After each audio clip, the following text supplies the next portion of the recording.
Subscribe now and press the bell icon. Never miss an update.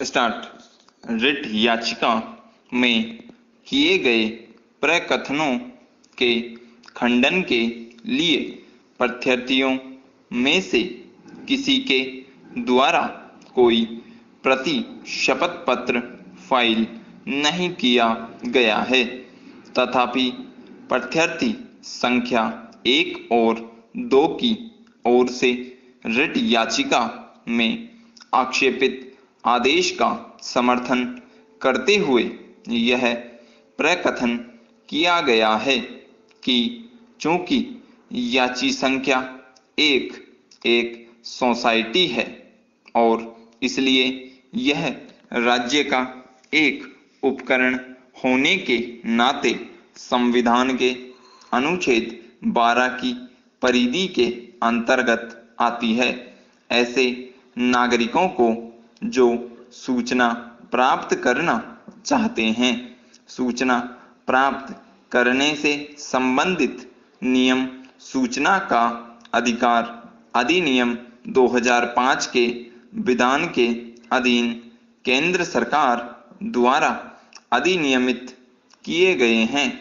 सूचना का अधिकार अधिनियम की धारा 6 के अधीन सूचना अभिप्राप्त करने के लिए किसी लोक प्राधिकारी से अनुरोध किया जा सकता है और ऐसे प्राधिकारी को उक्त अधिनियम की धारा 2 के अधीन परिभाषित किया गया है।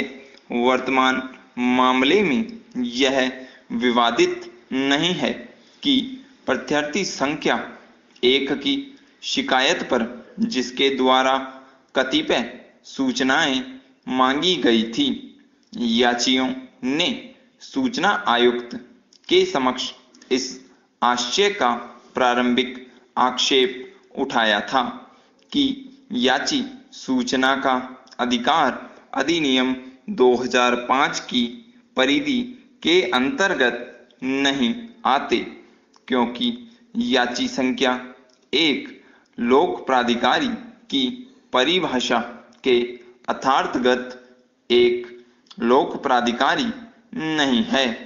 ऐसा प्रतीत होता है कि प्रत्यार्थी संख्या 2 ने याचियों द्वारा उठाए गए आक्षेप का निपटान किए बिना आक्षेपित आदेश पारित कर दिया, जो अपने आप में विधि के अनुसार नहीं है।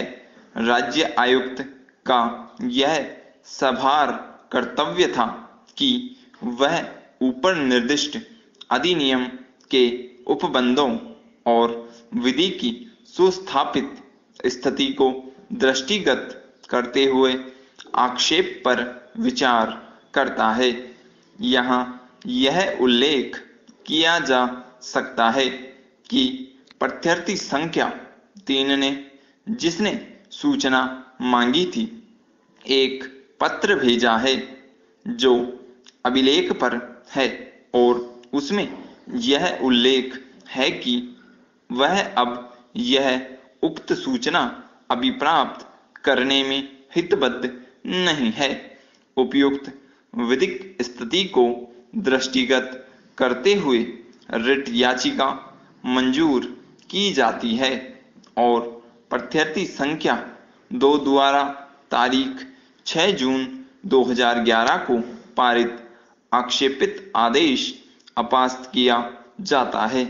पक्षकार अपना अपना खर्चा स्वयं वहन करेंगे। Paragraph change. यह प्रकथन किया गया है कि प्रत्यार्थी संख्या 3 की शिकायत पर राज्य सूचना आयुक्त ने तारीख 6 जून 2011 के आक्षेपित आदेश द्वारा प्रत्यार्थी संख्या 3 द्वारा मांगी गई सूचना 20 दिन के भीतर प्रदत्त कराने और अगली तारीख को यह स्पष्टीकरण देने के लिए निर्देश किया कि प्रत्यार्थी संख्या 3 द्वारा मांगी गई सूचना उपलब्ध न कराने के लिए सूचना का अधिकार अधिनियम की धारा 20 के अधीन क्यों न शास्त्रीय कार्यवाहियां आरंभ की जाए, ऐसा याचियों द्वारा उठाए गए आक्षेपों पर विचार किए बिना किया गया था। Stop. Subscribe now and press the bell icon.